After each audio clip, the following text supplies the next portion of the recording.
মানবিক ও সামাজিক উন্নয়ন কর্মকাণ্ডের জন্য পরিচিত বাংলাদেশ রেড ক্রিসেন্ট সোসাইটি এখন নানা অনিয়ম ও দুর্নীতির কারণে বিতর্কে। অন্তর্বর্তী সরকারের অধীনে নিয়োগপ্রাপ্ত চেয়ারম্যান মেজর জেনারেল অবসরপ্রাপ্ত অধ্যাপক ডক্টর মোহাম্মদ আজিজুল ইসলাম কার্যত ৩ কর্মকর্তার নির্দেশেই প্রতিষ্ঠান পরিচালনা করছেন বলে অভিযোগ উঠেছে। তারা হলেন চেয়ারম্যানের পিএস ১ সোহাগ মিয়া, উপমহাসচিব সুলতান আহমেদ এবং স্বাস্থ্য কর্মসূচির পরিচালক ডক্টর শাহানা জাফর। অভ্যন্তরীণ সূত্র বলছে ৩ কুতুব নামে পরিচিত এ চক্রের কথাতেই চলছে নিয়োগ বাণিজ্য, পদোন্নতি কেলেঙ্কারি, নারী হেনস্থা ও স্বেচ্ছাচারিতা।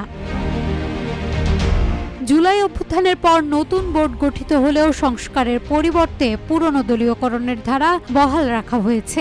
নিয়োগ বিধি উপেক্ষা করেই সদর দপ্তর ও রক্তকেন্দ্রে কয়েকজনকে নিয়োগ দেওয়া হয়েছে।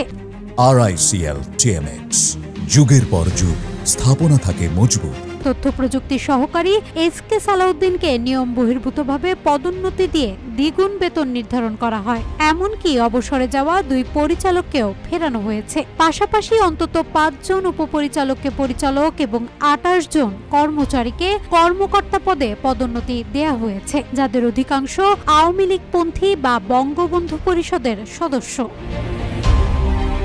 নারী হেনস্থার অভিযোগেও প্রতিষ্ঠানটি বিতর্কে। 2023 সালে নারী নির্যাতনের দায়ে শাস্তিপ্রাপ্ত উপসহকারী পরিচালক মঈনুদ্দিন মঈনকে আবার ঢাকায় ফিরিয়ে আনার চেষ্টা চলছে।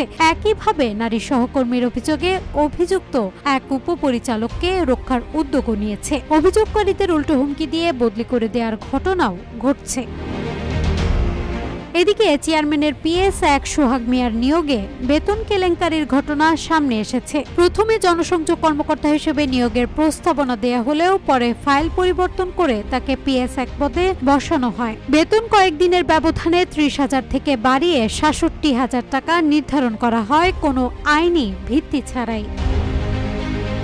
অভ্যন্তরীণ সূত্র বলছে রেড ক্রিসেন্ট এখন একক স্বেচ্ছাচারিতায় পরিচালিত হচ্ছে। নিরপেক্ষ সরকারের সময়ে প্রতিষ্ঠানটিকে দুর্নীতি ও দলীয় প্রভাব মুক্ত করার আশা থাকলেও তা বাস্তব হয়নি, বরং পুরনো দোসরদের আশ্রয় প্রশ্রয়ে নতুন বোর্ড অনিয়মে ডুবে আছে।